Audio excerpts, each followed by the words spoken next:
petite parenthèse pendant 2 minutes. J'ai dit ceci. Vous êtes tous au courant, nous sommes tous au courant de ce qui se passe aujourd'hui dans le monde. Vous recevez des vidéos, vous recevez peut-être des invitations pour pouvoir prier, pour pouvoir faire ceci.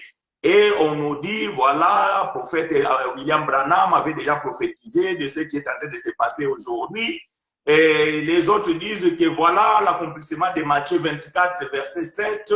Donc, les peuples, ils vont s'élever contre le peuple, les pays contre les pays, la nation contre la nation et tout ça là. Donc, voilà, bien aimé, toutes ces choses, ça c'est la réalité que nous sommes en train de vivre aujourd'hui. Ce qui se passe en Ukraine, ce qui se passe entre Russie et l'Ukraine, bien aimé, je vous le dis et je le répète, que cela n'a rien à voir avec la Bible. Je dis et je répète, ce qui se passe aujourd'hui en Ukraine, cela n'a rien à voir avec ce qui est écrit dans la Bible. Nous avons déjà enseigné ces choses et nous avons déjà dit que tous les événements bien-aimés que vous pouvez lire dans la Bible apocalyptique ont déjà été consommés. Donc, et ce qui se passe en Ukraine, ça a toujours été bien-aimé. Oh, lors de la Première Guerre mondiale, les prédicateurs de ces temps-là, ils ont dit la même chose. Voilà ce que la Bible a dit, nous sommes dans la fin du temps. La Deuxième Guerre mondiale, les prédicateurs de ces temps-là, ils ont prêché la même chose. Malheureusement, dans notre siècle aussi, les prédicateurs d'aujourd'hui, lorsqu'il y a un événement, c'est la fin du temps. Il y a eu coronavirus, c'est la fin du temps. Et le corona commence à partir. Malheureusement, les choses n'ont pas arrivé à la fin. Et Ukraine, c'est pareil, bien aimé. Combien de guerres existent en Afrique? La République démocratique du Congo a été envahie par Rwanda. Ça, ce n'était pas la fin du temps. Ça, ce n'est pas le Matthieu 24. Donc, vous pensez que puisque c'est en Europe, donc en Europe, l'Europe, il est plus près du paradis. Donc, si l'Europe rentre en guerre, donc l'accomplissement de Matthieu 24 est arrivé. Donc, quand c'est à l'Afrique qu'un pays envahit notre pays d'Afrique, bon, les Africains, ils sont déjà à l'enfer. Donc, pour eux, ça n'a rien à voir avec la Bible. Bien aimé, il n'y a rien de nouveau sous le soleil. Ce qui se passe en Ukraine, ce n'est pas la première fois que la Russie va attaquer l'Ukraine ou bien notre pays. Donc, ne soyez pas troublés. Bien aimé, je vous l'ai dit et on vous l'a toujours dit. Ces choses, ça n'a rien à voir avec ce que la Bible a écrit. Matthieu 24, c'est une prophétie consommée. Je ferme la parenthèse. Ça, c'était juste pour que je tranquillise tous ceux qui m'appellent, tous ceux qui m'écrivent, tous ceux qui m'envoient des trucs sur WhatsApp concernant ces événements. Il n'y a rien et il n'y en aura rien. On en parlera dans 10 ans encore. Vous allez voir qu'il n'y aura rien. Bon, frère, bien aimé, que Dieu nous soit favorable. Donc, je ferme cette parenthèse. Rentrons dans le thème de ce matin. La révélation du mystère caché pendant des siècles. Je suis en train de dire, bien aimé, dans mon introduction, que la religion, le monde religieux, donc l'entre guillemets, les églises, les assemblées, bien aimé, jusqu'à aujourd'hui, ils n'ont pas encore compris le mystère. Or, ce mystère a déjà été révélé. Bien aimé, dans la Bible, il n'y a plus rien qui peut rester caché. Toute la Bible a été révélée. Mais malheureusement, il y a ceux-là, bien aimés, qui n'ont pas encore reçu la révélation et qui ne comprennent pas ces choses. Mais nous allons encore dire une fois et expliquer qu'est-ce qui a été caché et que le bien-aimé frère Paul va donner la révélation. Cette révélation que Paul va donner, malheureusement, beaucoup de pasteurs aujourd'hui ignorent que ces choses bien-aimées que Paul a dit, c'est nous les bénéficiaires de ces choses et nous vivons ces choses. Prenons les Bibles bien-aimées, prenez vos stylos, prenez vos carnets, prenez vos blocs-notes et vous allez avec moi noter des choses. Je suis dans le livre de Romains chapitre 16 au verset 25 jusqu'au verset 27. Soyez les bienvenus à l'école de la grâce de Dieu, que Dieu nous soit favorable, bien-aimés frères et sœurs. Romains chapitre 16 verset 25 à 27. Aidez-moi à écrire ces choses, bien-aimés frères et sœurs, et que Dieu vous soit favorable. Et je lis pour vous et avec vous. Romains chapitre 16, verset 25 à 27.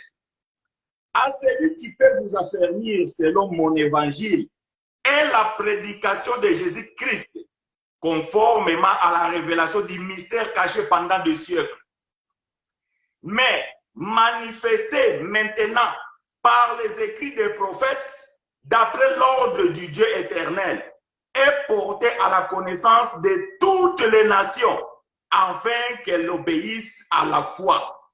Voyez-vous? Afin qu'elles obéissent à la foi, pas à la loi. Donc, le mystère que Paul révèle ici, c'est que le moment où Paul va écrire ces choses, Paul comprend qu'ils sont déjà dans la nouvelle alliance. Malgré qu'il y avait la cohabitation des alliances parce que la loi aussi était encore là. Mais Paul est en train d'avertir les frères qui avaient reçu cet évangile. Voilà pourquoi Paul dit mon évangile. Pas l'évangile de Pierre, pas l'évangile de Jacques, pas l'évangile de Jean. Parce que pendant ce temps-là, Pierre, Jean et Jacques marchaient compagnie et ils continuent à prêcher le ministère de Moïse. Mais Paul reçoit la révélation, il va dire que mon évangile, j'aime ça. L'évangile que Paul a prêché, l'évangile que nous prêchons, bien aimé, il n'y a plus de mystère. Voyez-vous? Il n'y a plus de mystère. Parce que depuis le temps de Paul, le mystère a été révélé. Mais la question que nous nous posons, pourquoi aujourd'hui les assemblées, les prédicateurs, les bishops, les prophètes, les docteurs ont encore le voile? Le voile est encore sur leur face et ils ne peuvent pas comprendre la révélation. Malheureusement pour eux, bien-aimés, il n'y a plus de mystère. Mais Paul dit que l'évangile que lui, il a reçu, l'évangile qui lui, il prêche conformément à la révélation du mystère caché pendant des siècles.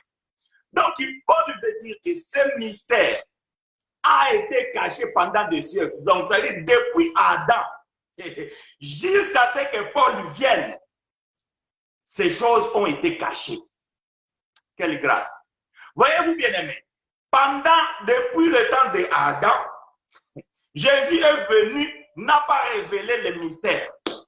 J'aime ça. Bien-aimés, les gens ne comprennent pas. Pourquoi? Quelqu'un m'a posé la question, mes frères, vous êtes comme celle de Branham, tout le temps, frère Paul, frère Paul. Non, c'est que nous les païens, nous les nations, nous avons pour apôtre, bien-aimé frère Paul, l'architecte qui a posé le fondement.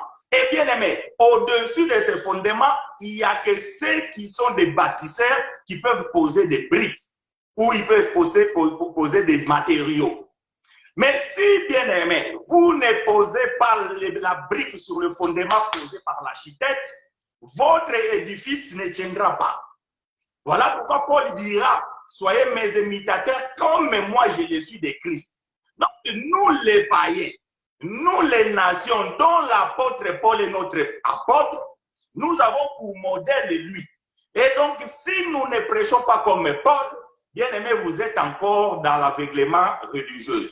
Voilà pourquoi, bien aimé frère Paul va dire que le mystère caché pendant le temps des siècles, manifesté maintenant le temps de Paul.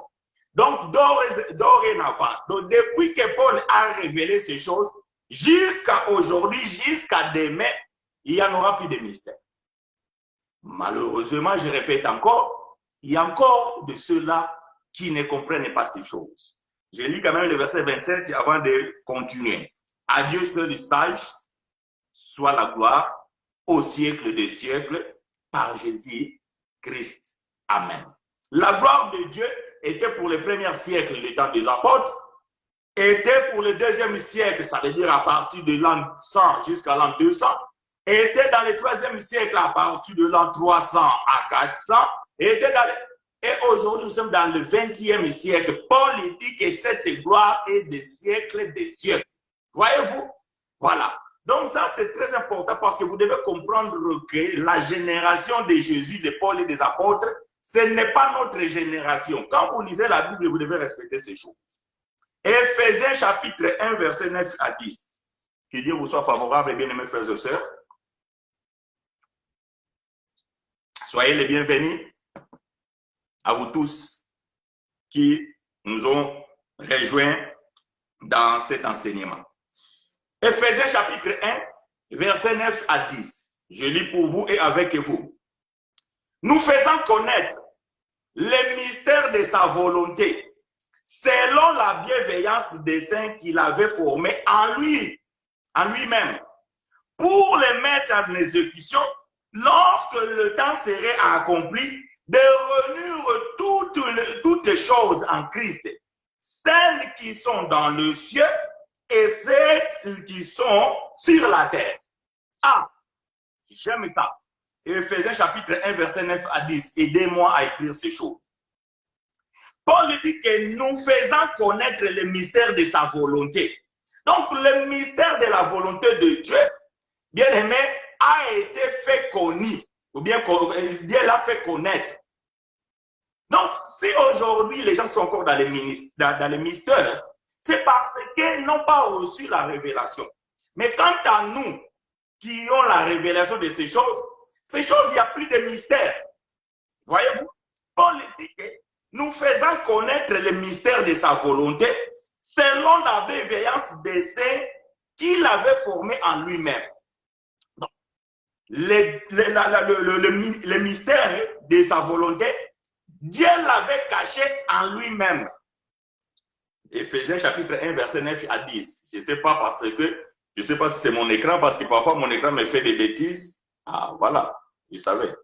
Donc, merci. Voilà. Que Dieu vous soit favorable, bien-aimés frères et sœurs. Donc, Paul est en train de dire que nous faisons connaître le mystère de sa volonté.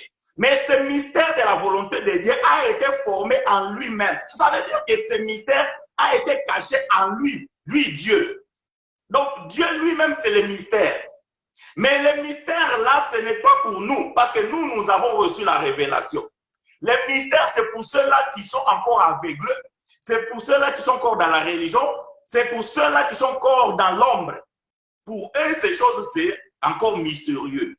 Mais Paul va dire que pour les mettre en exécution lorsque le temps serait accompli.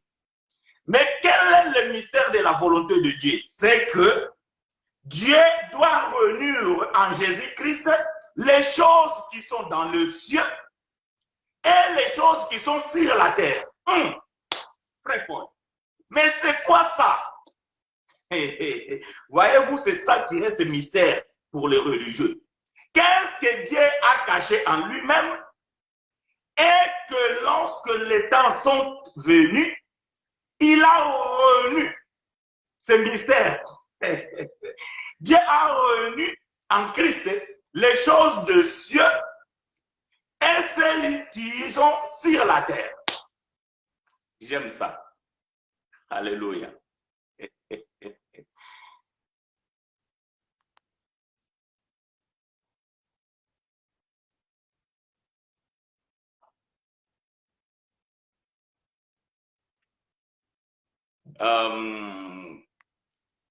Mosakoli, je ne sais pas, je vois, comme tu as fait une demande de vidéo, je ne sais pas si tu veux que je te connecte, donc fais-moi un mot, ou bien je ne sais pas si c'est une erreur, mais parce que je vois une invitation de ta part, si tu veux que je te connecte, donc tu me le dis. Donc, bien aimé, voyez-vous, je suis en train de dire ceci, que le mystère de la volonté de Dieu, lorsque le temps est venu, Dieu devait accomplir ça. Et il a réuni ce qui a été dans le ciel et celles qui sont sur la terre. Merci, mon Sako, que Dieu te soit favorable. Donc, voyez-vous, bien aimé.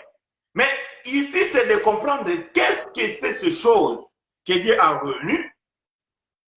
Ces choses, donc, il y en avait dans le ciel et il y avait d'autres qui étaient sur la terre. Galates chapitre 3, verset 16 à 26. Bien-aimés, supportez-moi parce que nous allons beaucoup lire. Galates chapitre 3, verset 16 à 26. Je lis pour vous et avec vous. Galates chapitre 3, verset 16 à 26. Je lis ceci. Or, les promesses ont été faites à Abraham et sa postérité. Il n'est pas dit et aux postérités, comme s'il s'agissait de plusieurs, mais en tant qu'il s'agit d'une seule, et la postérité, c'est-à-dire à Christ. Voyez-vous, Paul dit dans le livre d'Éphésiens chapitre 1, verset 9 à 10, que c'est en Jésus-Christ que Dieu va réunir les choses qui sont dans le ciel et celles qui sont sur la terre. Mais on a dit ici que les promesses ont été faites à Abraham et à sa postérité. Mais la Bible ne dit pas aux postérités. Ça veut dire que c'est juste une postérité. Et Paul dit que cette postérité, c'est Christ lui-même. Ah, donc c'est à cet homme-là d'où ces choses sont réunies, les choses des cieux et les choses de la terre, à savoir à qui? Christ. Verset 17, Galates chapitre 3. Voici ce que j'attends. Une disposition que Dieu a confirmée antérieurement ne peut pas être annulée et ainsi la promesse rendue vaine par la loi survenue 430 ans plus tard. Car si l'héritage venait de la loi, il ne viendrait plus de la promesse. Or, c'est par là, vers la promesse de Dieu, a fait Abraham ce don de sa grâce. Pourquoi donc la loi? Elle a été donnée ensuite à cause des transgressions, jusqu'à ce que vint la postérité à qui la promesse avait été faite. Elle a été promulguée par des anges au moyen d'un médiateur. Or, le médiateur n'est pas médiateur d'un seul, tandis que Dieu est un seul. La loi est-elle donc contre la promesse de Dieu? Loin de là. S'il y était donné une loi qui puisse procurer la vie, la justice viendrait réellement de la loi. Mais l'Écriture a tout renfermé sous les péchés, afin que ce qui avait été promis fût donné par la foi en Jésus-Christ à ceux qui croient. Avant que la foi vint, nous étions enfermés. Nous ici, ce n'est pas nous, c'est Paul et ses compatriotes ou bien ses contemporains. Nous étions enfermés sous la garde de la loi en vue de la foi qui devait être révélée. Ainsi, la loi a été comme un pédagogue pour nous conduire à Christ, afin que nous fussions justifiés par la foi. La foi étant venue, nous ne sommes plus sous ce pédagogue, car vous êtes tous fils de Dieu par la foi en Jésus-Christ. Bon, la lecture est longue, mais elle est très importante. Ici, Paul est en train de dire que les promesses ont été faites à Abraham. Dieu a fait les promesses à Abraham et il a dit à Abraham que la promesse est pour ta postérité. Or, qui est la postérité d'Abraham? Est-ce que la postérité d'Abraham, dont ils ont reçu la promesse, est-ce que c'est les Juifs? Paul dit non. Est-ce que c'est nous les païens? Paul dit non. La postérité, ce n'est pas les postérités. Voyez-vous, j'aime la précision. Paul Kito. Frère Paul bien-aimé, docteur en lettres, l'homme qui est monté au 3e ciel, il est descendu avec la révélation. Il sait de quoi il parle.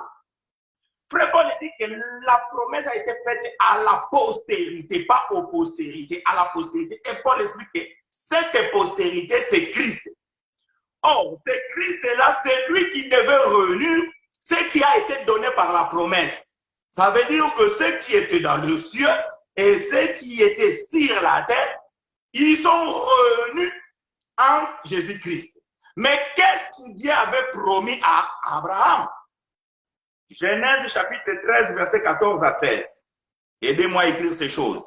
Que Dieu vous soit favorable. Soyez les bienvenus dans l'école de la grâce, frères et sœurs.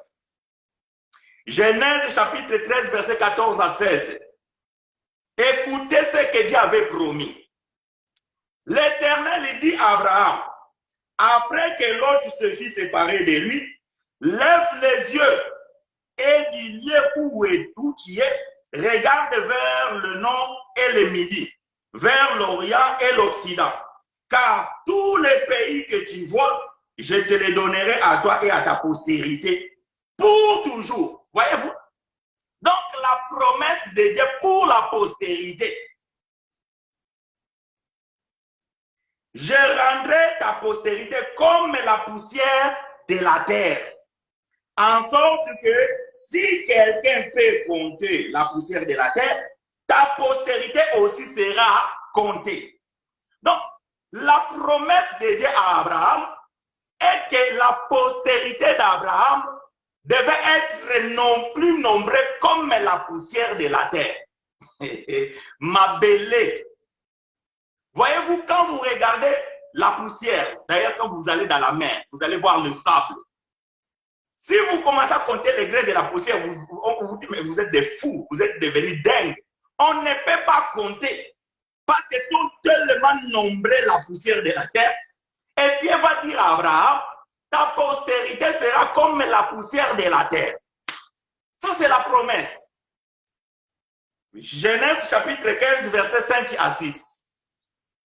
Alléluia. Genèse chapitre 15, versets 5 à 6.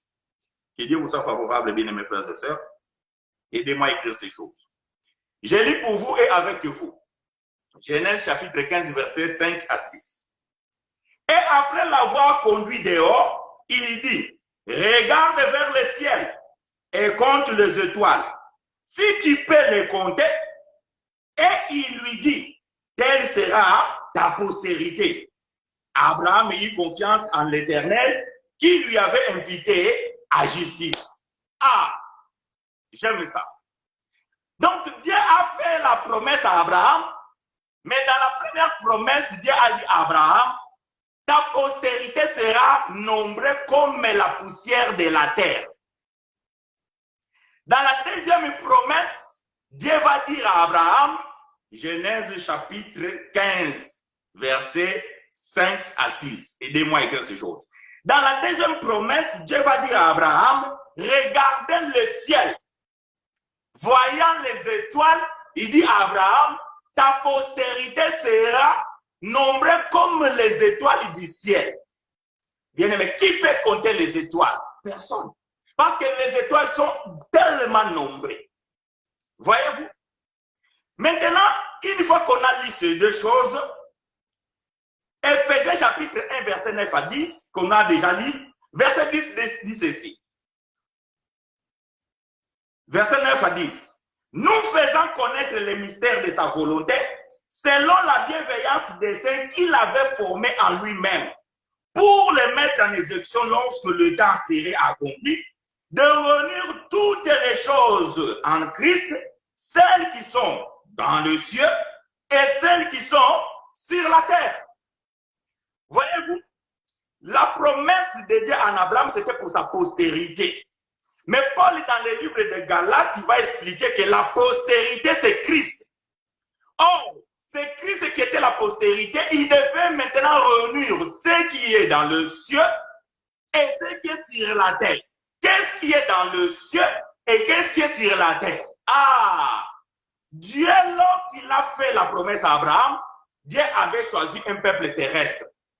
Et le peuple terrestre, c'est Israël. J'aime ça.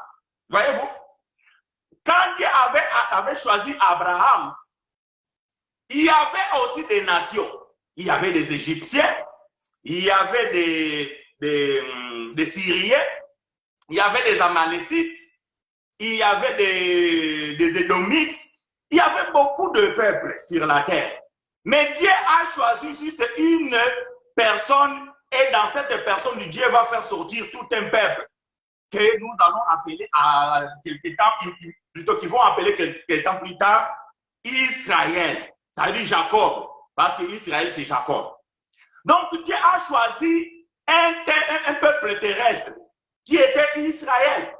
Mais la promesse de Dieu est qu'il y a aussi une postérité qui est semblable à celle de Dieu. Quelle est la postérité du ciel? C'est l'Église. J'aime ça. Parce que, bien aimé, Paul va dire ceci, il nous a élus avant la fondation du monde. On était où? Dans le ciel. J'aime ça. Nous étions dans le ciel. Et avant la fondation du monde, Dieu nous avait choisis.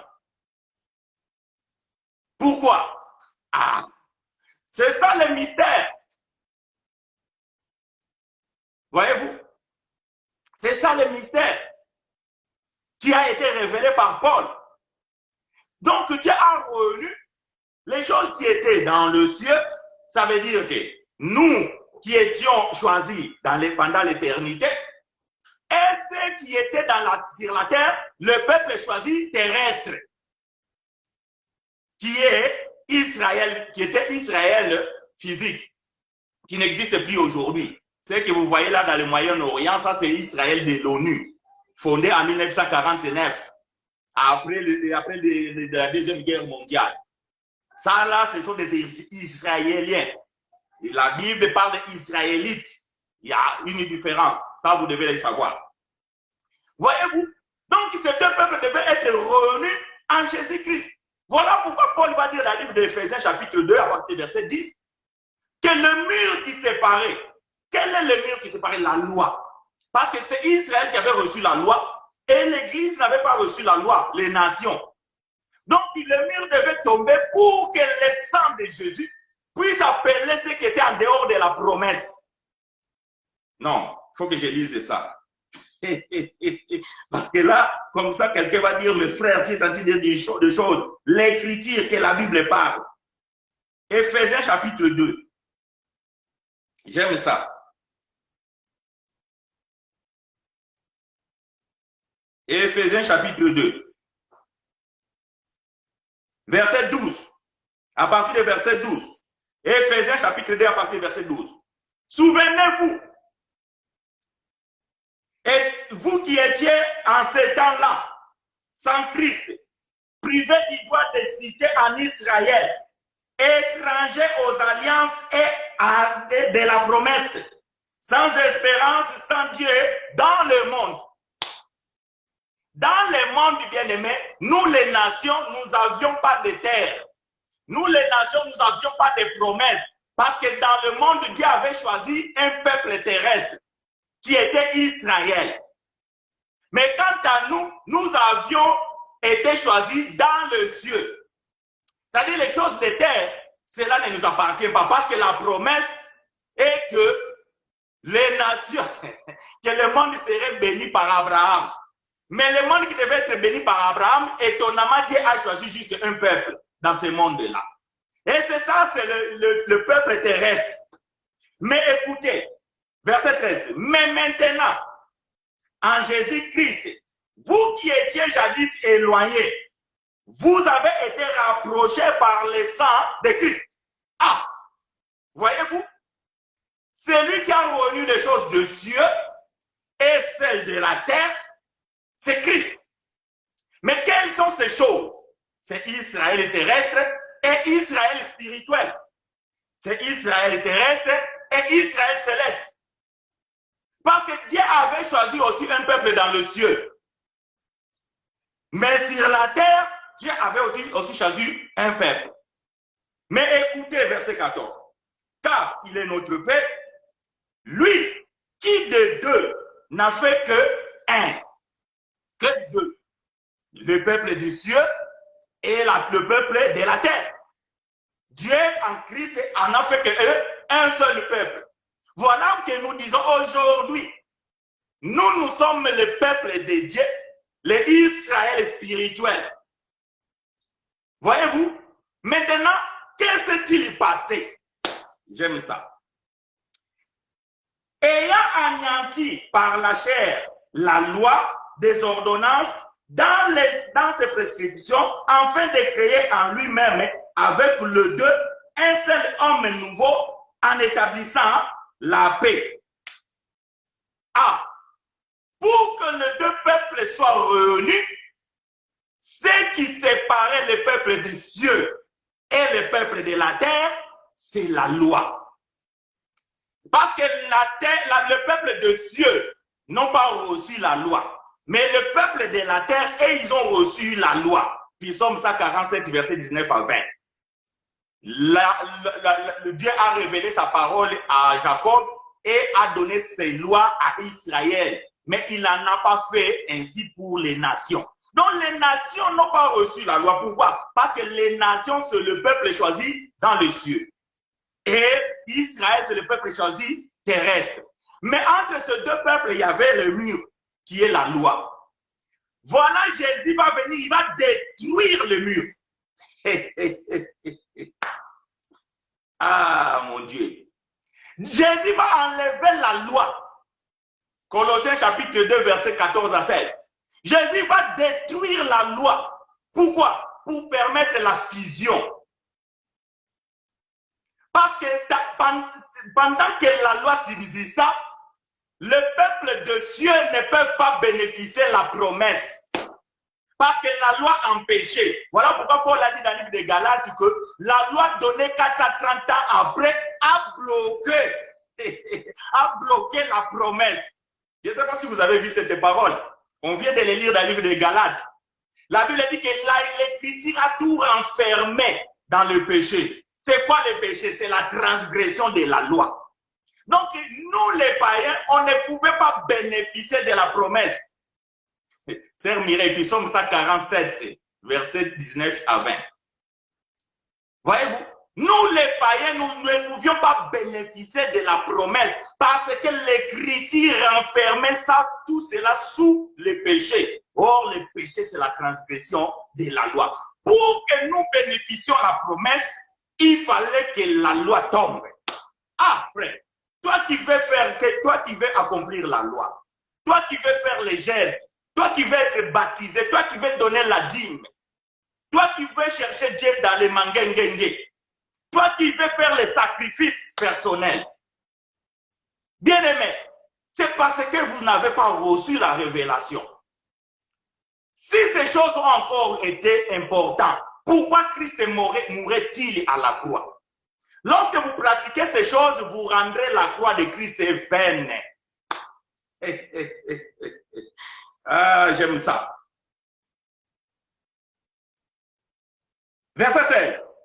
Et de réconcilier l'un et l'autre à un seul corps avec Dieu par la croix, en détruisant par elle l'inimitié. Voyez-vous, Dieu a formé un seul corps, le corps de Christ, l'Église.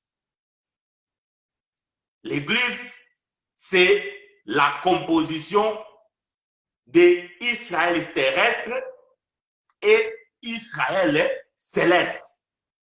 Israël terrestre, c'est ce que Dieu avait choisi à travers Jacob. Et Israël céleste, c'est nous les élus que Dieu a choisis depuis l'éternité, donc dans le ciel. Et Paul dit que Dieu nous a fait connaître ces mystères. Donc pour nous, bien-aimés, ça, ce n'est pas un mystère. Mais pour les religieux, c'est encore un mystère. Voilà pourquoi ils cherchent le Dieu dans la montagne. Voilà pourquoi ils cherchent le Dieu dans leurs assemblées. Voilà pourquoi ils continuent à pratiquer la loi. Parce que la Bible dit tout est sanctifié par le sang selon la loi. Vous rentrez dans ces assemblées, Tobeleli makila na Yesu, quitte la biso, peto la biso, Bozoba. Ça c'est la loi. Tobeleli moto ekita, lokole lieto la kitisa ki moto, biso pe tobeleli moto. Ça c'est des bêtises. Molimo mosanto yaka, tobeleli yo, kita, molimo mosanto yaka. Celui qui habite en vous, c'est qui? Ne savez-vous pas que votre corps est le temple du Saint-Esprit? S'il est en moi, pourquoi vous le cherchez encore? C'est parce que la révélation de ces choses n'ont pas été données à vous. Pasteur, docteur, apôtre, prophète, qui t'a mandaté et il a oublié de t'équiper? Qui? Si Dieu t'a mandaté, il doit te faire passer dans l'école de formation. Tu dois passer par l'école, bien-aimé. Moi, je dis, il y a des gens qui ont été appelés pour prêcher l'évangile. Mais leur orgueil se sont précipités à devenir des pasteurs, de créer des assemblées sans qu'ils soient formés. Et ça, c'est un problème. Voilà des dégâts. Qui t'a mandaté? C'est Dieu. Si Dieu t'a mandaté, il doit te faire passer par le pied de ceux qui ont reçu. Laisse tomber. Je prie Dieu que nous fasse grâce de pouvoir comprendre ces choses. Je continue. Voyez-vous, bien-aimés, Paul dit, nous faisant connaître ces mystères. que Dieu a réuni la partie céleste et la partie terrestre en un seul homme, Christ. Voyez-vous? Ça, c'était le mystère qui a été caché pendant des siècles, mais que Paul avait révélé. Mais nous avons compris que la religion ne comprenne pas ces choses. Voilà pourquoi nous les enfants de Frère Paul, nous sommes encore là pour que nous puissions révéler ces choses, afin que nous puissions amener la lumière à vous tous qui nous suivez et que vous aussi, bien-aimés, vous puissiez transmettre ces choses. Voilà pourquoi j'ai toujours dit, moi je suis en train de s'aimer, vous êtes là pour arroser. Ça veut dire que moi je donne, vous partagez. Ça ne vous coûte rien. Ça ne vous coûte rien, bien-aimés, de partager. Donc, dans vos téléphones, il y a un bouton là où marqué partager ou share en anglais. Compartilhar en portugais. Kabola en lingala. Je ne sais pas si Facebook l'a déjà fait en lingala. Voyez-vous, bien-aimés, pourquoi? Parce que le peuple de Dieu doit sortir de l'ignorance. Mon peuple ne sera plus dans la confusion. Personne ne vous ment, bien-aimés. Nous sommes les enfants bénis de Dieu. Romains chapitre 4.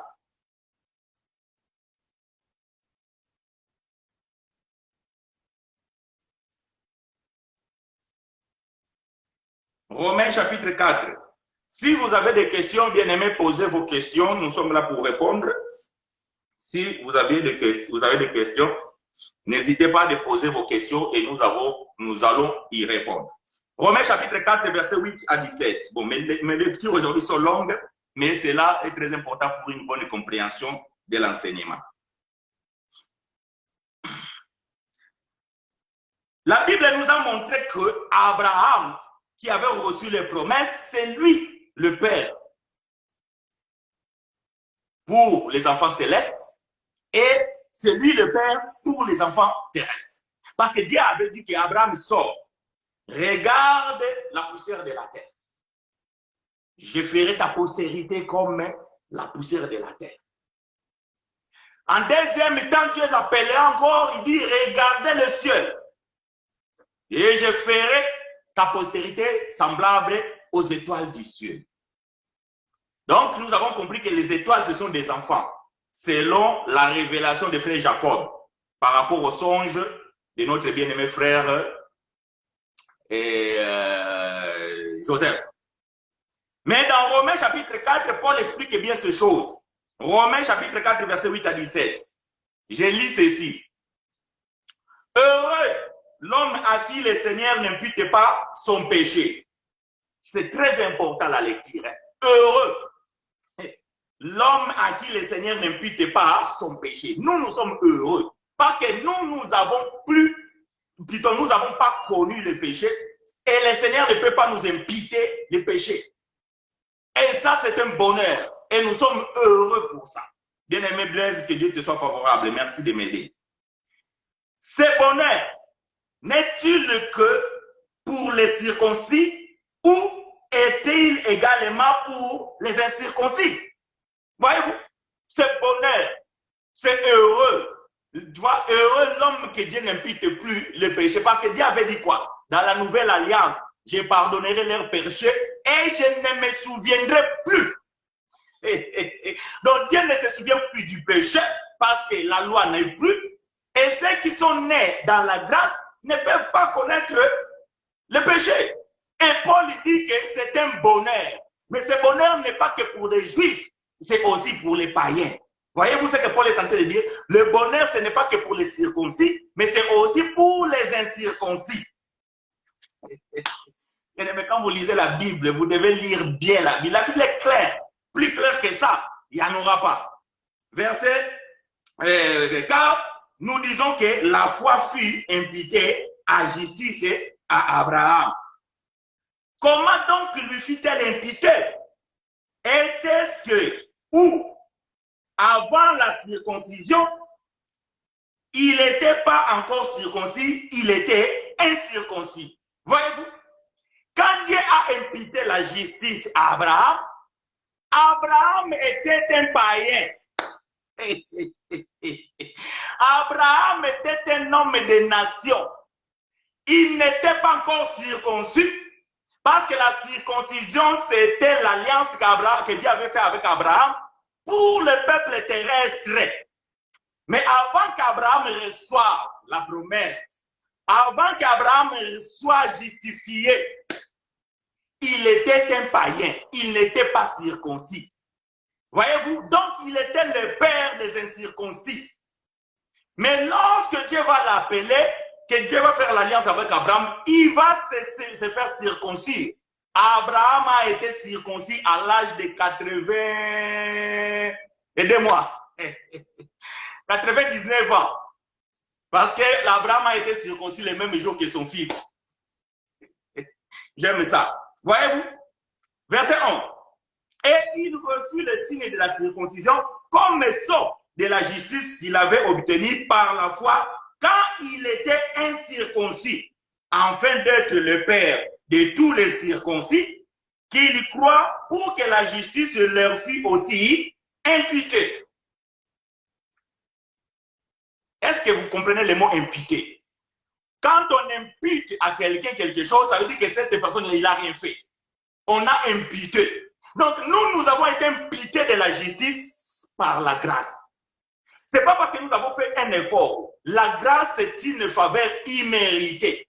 Donc, nous n'avons pas mérité, mais la grâce nous a été imputée. La justice de Dieu nous a été imputée, comme à Abraham, les pères des circoncis et les pères des incirconcis. J'aime ça. Je continue. Verset 12. Et les pères des circoncis, qui ne sont pas seulement circoncis, mais encore qui marchent sur les traces de la foi de notre père Abraham, quand il était incirconcis. En effet, ce n'est pas par la loi que l'héritage du monde a été promis à Abraham. La promesse n'a pas été promise par la loi ou à sa postérité. C'est par la justice de la foi. Voyez-vous? La postérité que Dieu avait promis à Abraham, donc cette promesse devait s'accomplir pas pendant la loi, ni sous la loi. Mais il devait s'accomplir quand? Pendant le temps de la grâce. Pendant le temps de la grâce. C'est ce que Paul est en train de dire ici. Vous qui voulez avoir le mariage, vous devez d'abord gêner. Vous voulez avoir un travail, vous devez d'abord donner la dîme au pasteur, dîme au bord. C'est parce que vous n'avez pas reçu la révélation que ces choses qui étaient dans la loi ne permettent pas au peuple de Dieu de recevoir l'héritage. Or, l'héritage bien-aimé, Paul va dire ceci. Un testament n'est valable que lorsque nous constatons la mort du testataire. Ça veut dire que Israël terrestre n'ont pas été bénis, n'ont pas reçu la bénédiction. Mais c'est quoi la bénédiction? Parce qu'Abraham était riche, Isaac était riche, Israélites, ils étaient des riches. Mais ce n'est pas ça la bénédiction. La bénédiction de Dieu, c'est la vie éternelle, le don de Dieu gratuit. C'est ça la bénédiction, bien-aimé. Il ne faut pas croire que la bénédiction, c'est avoir une bagnole, c'est avoir des maisons. Ce n'est pas ça la bénédiction. La bénédiction, c'est le don de Dieu, la vie éternelle. Or, la vie éternelle ne pouvait pas être donnée à Israël terrestre parce que la loi enfermait. Ils ont tous péché, ont été privés de la gloire de Dieu. Pourquoi? À cause de la loi. Mais bien aimé, nous avons reçu. Écoutez, je continue. Verset 14. Car si les héritiers les sont par la loi, la foi est vaine. Paul, que Dieu soit béni. Cet homme bien-aimé. Ah non. Bien-aimé, on reconnaît l'homme de Dieu par la révélation. La révélation, ce n'est pas de dire que, oh, ma belle est Sarah, la taille de Jésus. Non, ça c'est des bêtises, frère. La révélation, ce n'est pas ça.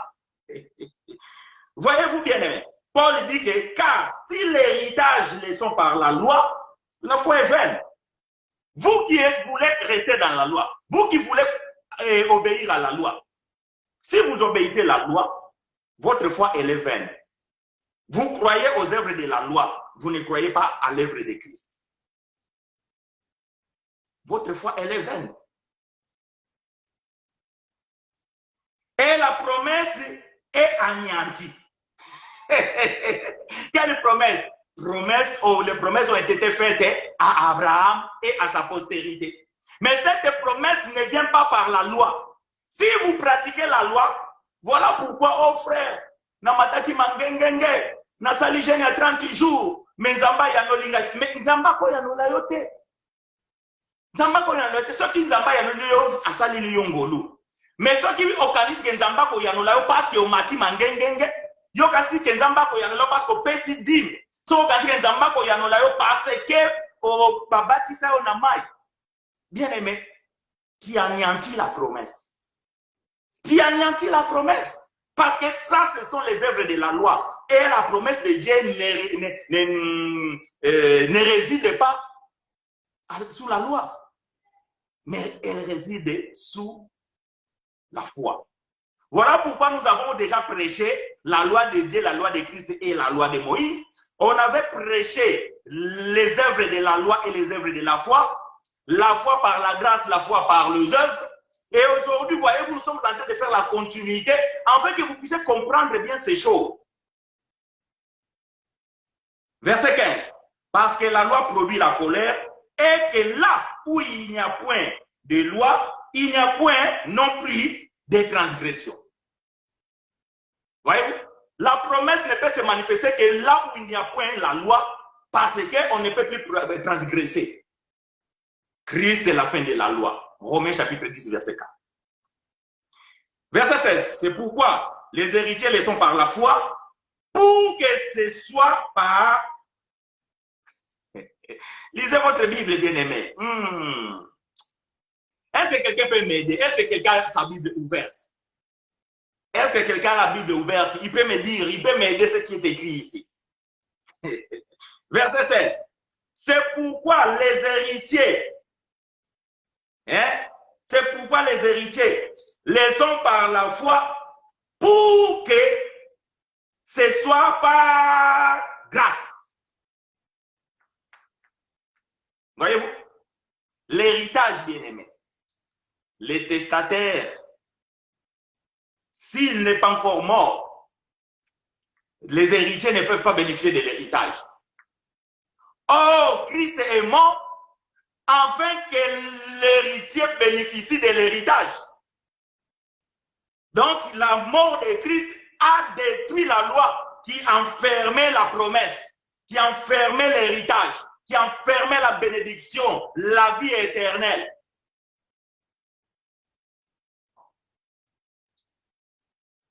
Que Dieu nous soit favorable, bien-aimés. Soyez les bienvenus à l'école de la grâce. C'est pourquoi les héritiers les sont par la foi, pour que ce soit par grâce, afin que la promesse soit assurée à toute la postérité, non seulement à celle qui est sous la loi, mais aussi à celle qui a la foi d'Abraham. Pas seulement pour Israël terrestre, mais aussi pour les Israël célestes. Parce que c'est en Abraham que les promesses ont été faites. Le peuple des cieux et le peuple de la terre, notre Père à tous, selon qu'il est écrit, j'étais établi Père d'un grand nombre de nations. Israël et les nations, il est notre Père devant celui auquel il a cru, Dieu qui donne la vie aux morts et qui appelle les choses qui ne sont point comme si elles étaient. Dieu qui donne la vie aux morts. Israël terrestre était mort parce que Paul va dire nous étions morts par nos offenses et Christ nous a ressuscités. Pourquoi? Parce que la promesse, c'est pour les vivants. Mais de quelle mort Paul dit là-bas? C'était le mort spirituel, la privation de la gloire de Dieu. Tous ont péché, le peuple de la loi ont été privés de la gloire. Mais Dieu a fait de sorte que, par la promesse qui a été donnée par la postérité, ils reviennent à la vie. Quelle vie? La vie éternelle. Posez-moi vos questions, bien-aimés. Posez-moi la question, posez-moi vos questions et nous allons y répondre. Que Dieu vous soit favorable, bien-aimés frères et sœurs.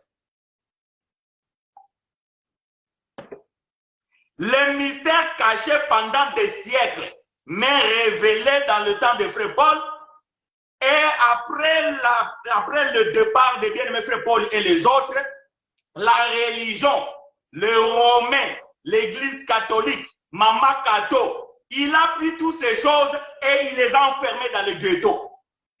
La religion avait fermé toutes ces choses.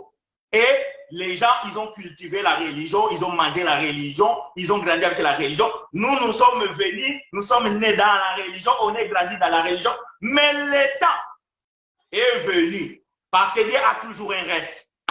J'aime ça. Élie a dit, Seigneur, je suis resté seul. Ils veulent aussi me tuer. Mais Dieu a révélé à Élie, non, tu n'es pas seul. Dieu, dans chaque génération, a toujours un reste. Frère Paul avait répété ça dans le livre de Romains. Il a dit que comme Dieu a toujours un reste, dans le 20e siècle, bien-aimé, Dieu a aussi un reste. Nous sommes là. Nous sommes là pour faire renaître l'évangile que Paul a prêché, l'évangile de grâce. Nous sommes là, bien-aimé, pour ramener la révélation que la religion a voulu cacher. C'est fini, bien-aimé. Ça, il n'y en aura plus lieu. Aujourd'hui, avec la technologie. Voilà pourquoi je dis aux gens, n'ayez pas peur de la technologie. Oh, 666, bien aimé. Avant que le carte bancaire sorte, les gens ils touchaient l'argent espèce bien chèque. Quand ils ont commencé à sortir les cartes bancaires, oh, ils en apissent, ils en antichrist. Carte bancaire, aujourd'hui, tout le monde a carte bancaire. Ils ont sorti les téléphones portables. Oh, les téléphones portables, ils en apissent. C'est la 666. Aujourd'hui, tout le monde a le portable. Oh, coronavirus, les vaccins, c'est 660. Bien aimé, ce sont des bêtises. La technologie est là, bien aimé, lorsque vous faites un bon usage, elle est bien pour vous. Quand vous vous en servez mal avec la technologie, elle sera un danger pour vous. Nous, nous profitons de la technologie afin que les gens qui sont en Angola, qui sont en train de me suivre en direct, les gens qui sont à Lyon, qui sont là en direct, toi qui es ici à Toulouse, mais chez toi qui me suis en direct, les gens qui sont en Angleterre qui me suivent en direct, les gens qui sont à Paris qui me suivent en direct, les gens qui sont à Creil qui me suivent en direct. Voyez-vous, ça c'est la technologie. Pourquoi? Parce que c'est tant que nous avons bien aimé, nous devons saisir l'opportunité afin que l'évangile caché par la religion que Mama Cato avait gardé dans le ghetto doit exploser.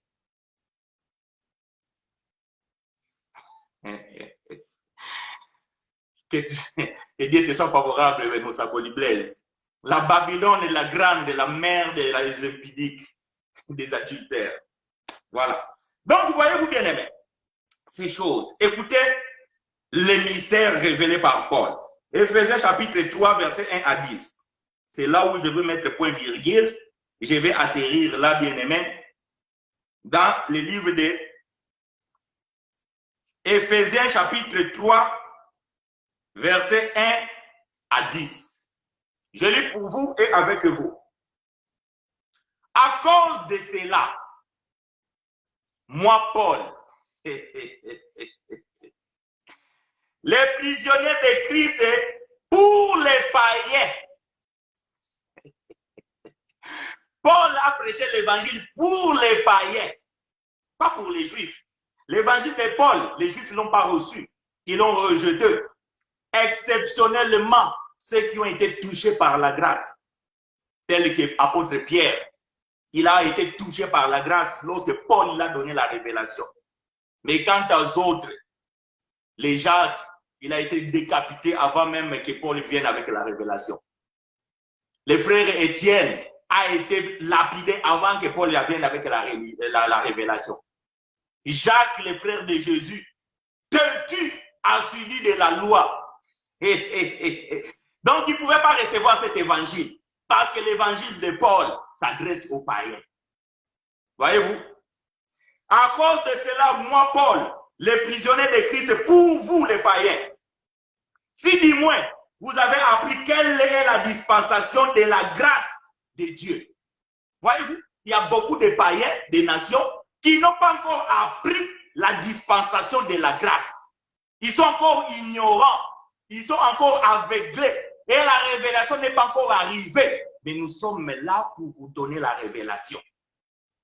Paul dit, si du moins, voyez-vous, parce qu'il y a encore beaucoup qui sont des païens, qui sont des nations, mais la religion les a encore emprisonnés. Ils sont encore dans la prison de la religion. Ils n'ont pas encore reçu, ils n'ont pas encore compris, ils n'ont pas encore appris quelle est la dispensation que nous vivons. Ils sont en train de gaspiller l'argent à donner la dîme. Ils sont en train de perdre leur travail à aller faire la retraite. Ils sont en train de perdre leur temps en faisant des sacrifices inutiles. Voyez-vous, bien-aimés, parce qu'ils n'ont pas encore appris quelle est la dispensation. Cette dispensation a commencé depuis la chute du temple jusqu'à l'éternité. Grâce sur grâce. Est-ce que vous avez appris quelle est la dispensation? Si du moins vous avez appris quelle est la dispensation de la grâce de Dieu qui m'a été donnée pour vous, vous l'Église, vous les païens. La révélation a été donnée à Paul pour nous, pour les frères qui étaient dans le temps de Paul. Et Paul a écrit ces choses afin que nous, en arrivant, nous puissions lire et comprendre aussi quelle est la révélation que Paul a reçue. Donc pour nous, il n'y a plus de mystère. Le mystère est dans la religion. Le mystère est à ceux-là qui n'ont pas encore appris quelle est la dispensation de la grâce. Mais nous, ici dans l'école de la grâce, nous prêchons ces choses avec la vérité, avec l'audacité. Verset 3. C'est par révélation que j'ai eu connaissance du mystère sur lequel je viens d'écrire en peu de mots. Frère, sans la révélation, tu ne peux pas prêcher l'évangile. C'est par la révélation. Paul dit que ce que je viens d'écrire, ce que je suis en train de vous dire, je ne l'ai pas appris. Ce n'est pas Pierre qui me l'a enseigné. Ce n'est pas Moïse. Je ne l'ai pas entendu dans la bouche de Jacob. Ce n'est même pas Jacques, ni même Jean, le disciple bien-aimé. Non. Moi, Paul, je suis monté au 3e ciel. J'ai entendu ce que l'oreille n'a point entendu. J'ai vu ce que l'œil n'a point vu. Et je suis descendu sur la terre. Et je vous ai révélé ce que j'ai entendu au 3e ciel. Ça, bien-aimé, c'est la révélation que Paul a reçue. C'est par la révélation que j'ai connaissance du mystère sur lequel je viens d'écrire un peu de mots. En les lisant, vous pouvez vous représenter intelligence que j'ai du mystère. Non, je répète, verset 4. En les lisant, vous pouvez vous représenter l'intelligence que j'ai eue, que j'ai du mystère de Christ. Donc nous, quand on lit Paul, nous comprenons quelle était l'intelligence que Paul avait reçue. Verset 5. Il n'a pas été manifesté au Fils des hommes dans les autres générations. Dans les générations d'Abraham, dans les générations de David, dans la génération de Noé, dans la génération d'Ésaïe, dans la génération de Daniel. Tout ça, ça a été caché. C'était un mystère. Était caché pendant tout ce temps-là. Paul lui a dit que même Moïse, qui est monté aussi au ciel, Moïse est descendu avec le voile. Moïse, lorsqu'il est descendu avec le voile. Donc Moïse n'a rien révélé. Paul dit que même Moïse, Dieu l'a caché ces choses. Même Moïse, Dieu l'a caché ces choses. Pourtant, Moïse aussi est monté au ciel. Mais Moïse n'a pas reçu ces choses. Paul a été caché. Pendant toutes les générations, ce mystère a été caché. Je continue.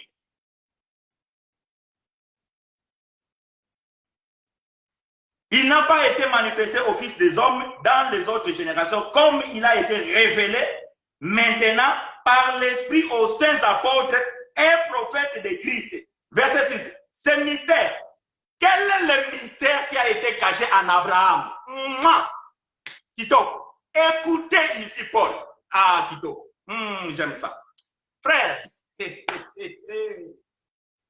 Ah.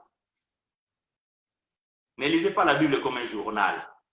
Ne lisez pas la Bible comme une brochure de Branham. Ne lisez pas la Bible comme je ne sais pas quoi. Non. Étudiez la Bible. Méditez la Bible. Écoutez la révélation ici. Quel était le mystère? Paul répond. Ce mystère, c'est que les païens sont co-héritiers, forment un même corps et participent à la même promesse en Jésus-Christ par l'évangile.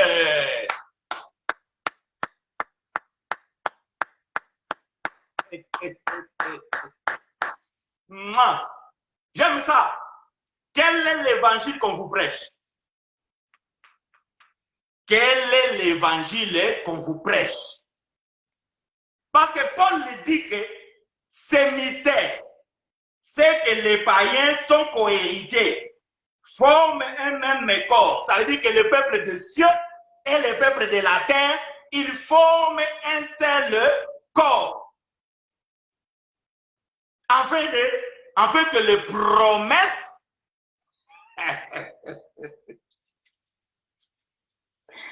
afin qu'ils participent à la même promesse en Jésus-Christ par l'évangile.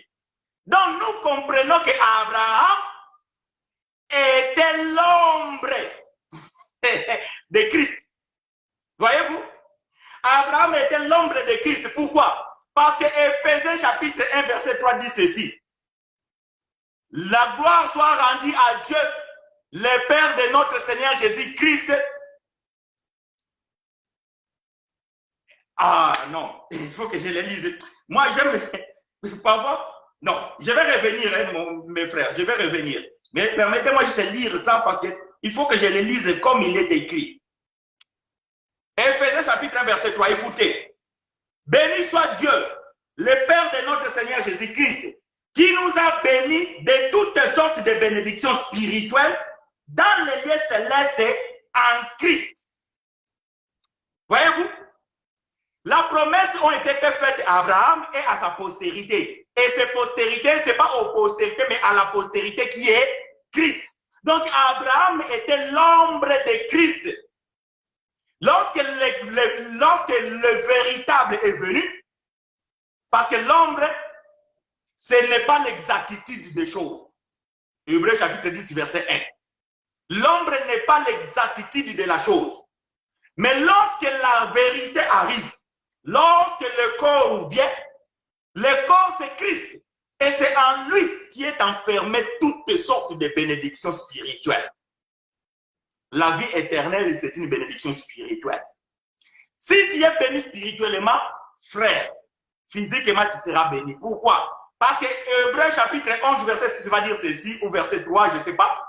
Il a dit que c'est par la foi que nous reconnaissons que ce qui existe a d'abord existé dans l'invisible.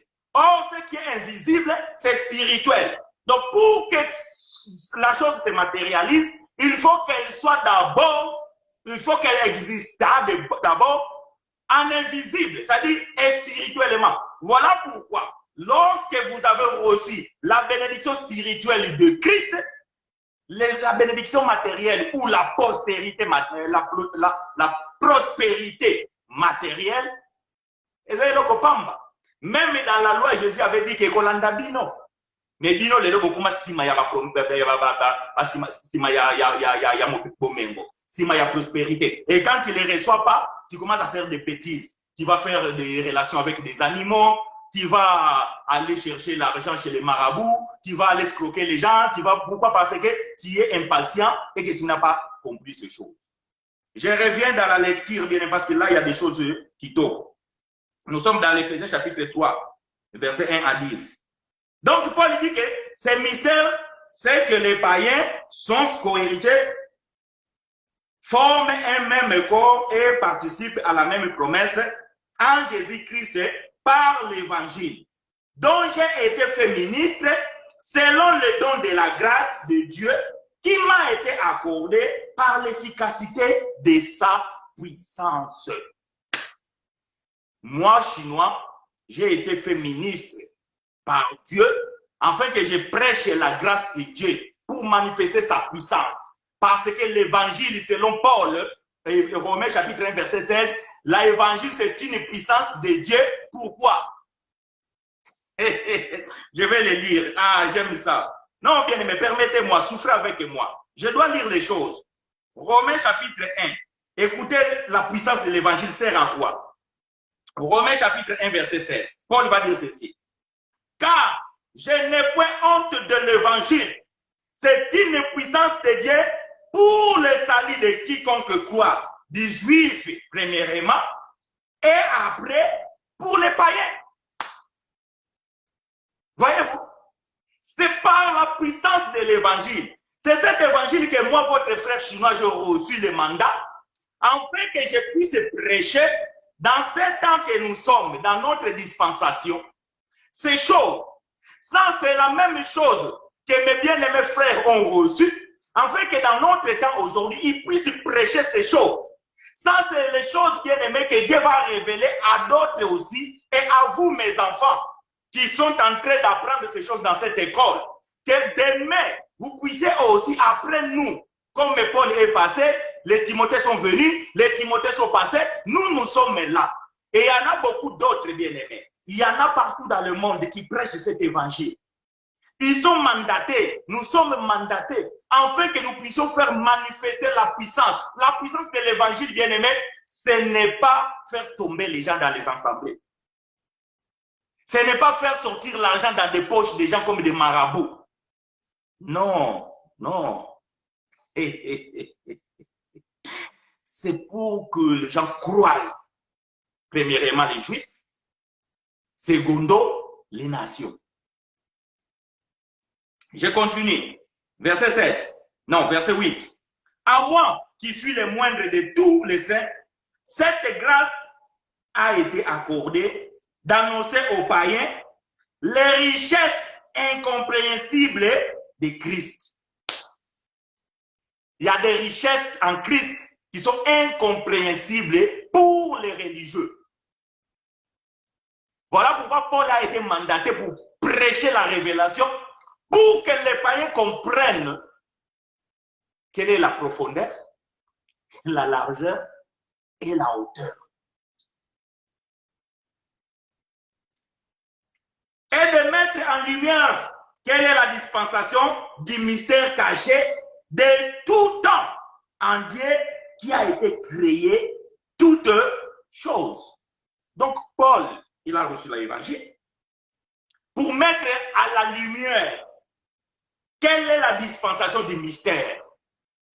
Voyez-vous, ce mystère qui a été caché pendant des siècles et des siècles, c'est Paul qui a reçu la lumière.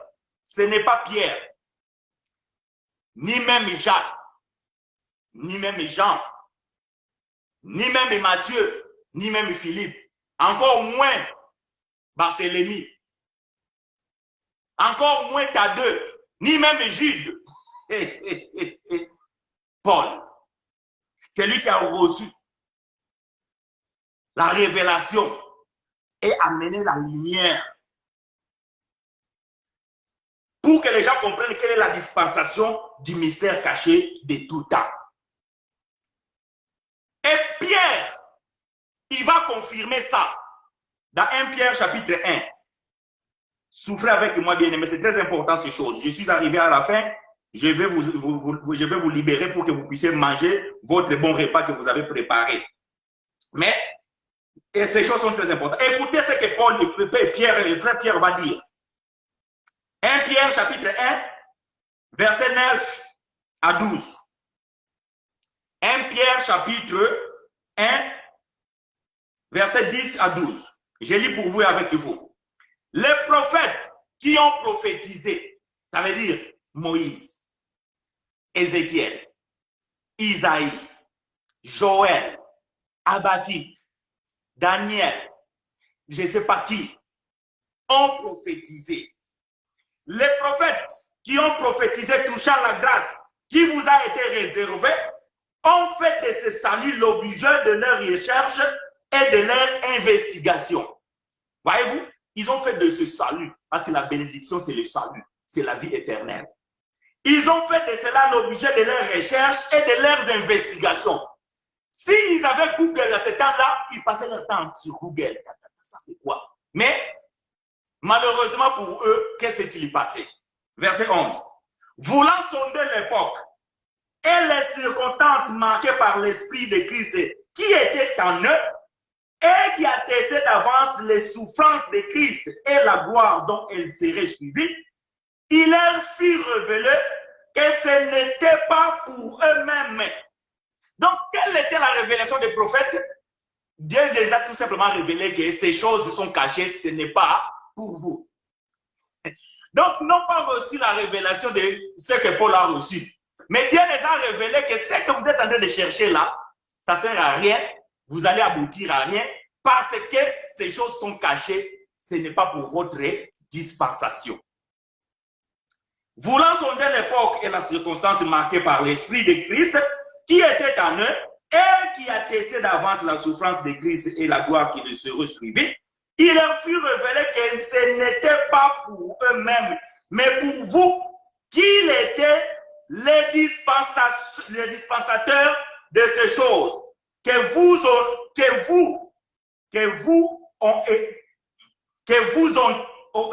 ont annoncé. Maintenant, ceux qui vous ont prêché l'évangile par le Saint-Esprit envoyé du ciel et dans lequel les anges désirent plonger leur regard. Même les anges veulent plonger le regard dans cet évangile de grâce. Parce que les anges, ils ont compris, mais comment ces hommes-là, ils n'ont rien fait, ils n'ont pas souffert, ils n'ont pas connu ça, et ils ont bénéficié la vie éternelle. Même les anges sont jaloux, bien-aimés, de ce que nous avons.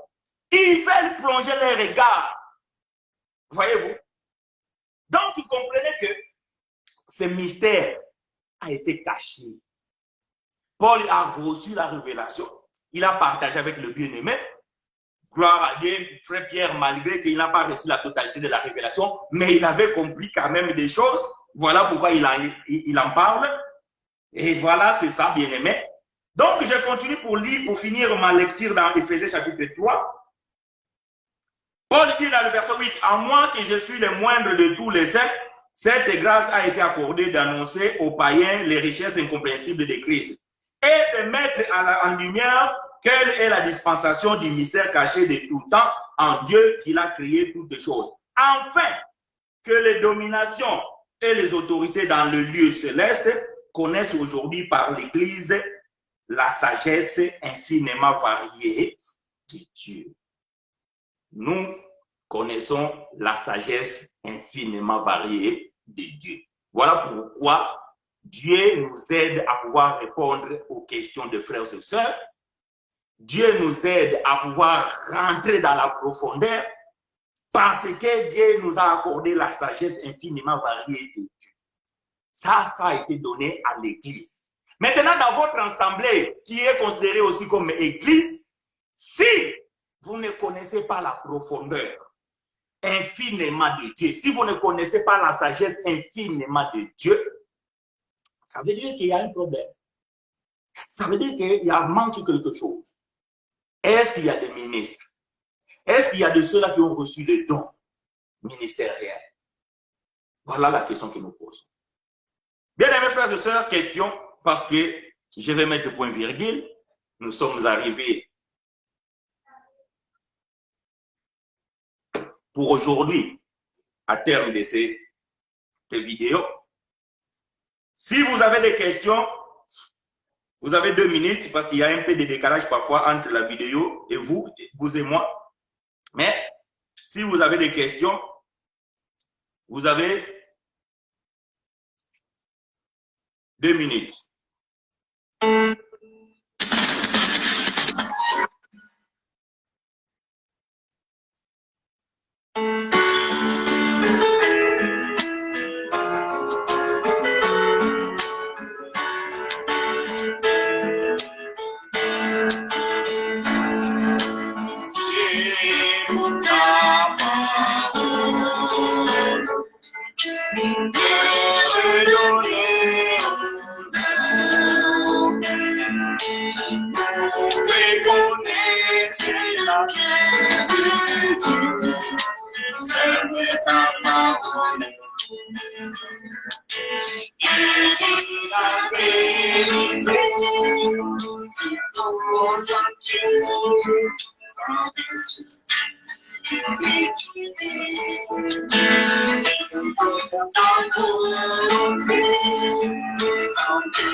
Merci Seigneur. Que Dieu nous soit favorable, bien mes frères et sœurs. Que la semaine qui s'annonce, Dieu soit devant comme éclaireur et derrière comme protecteur.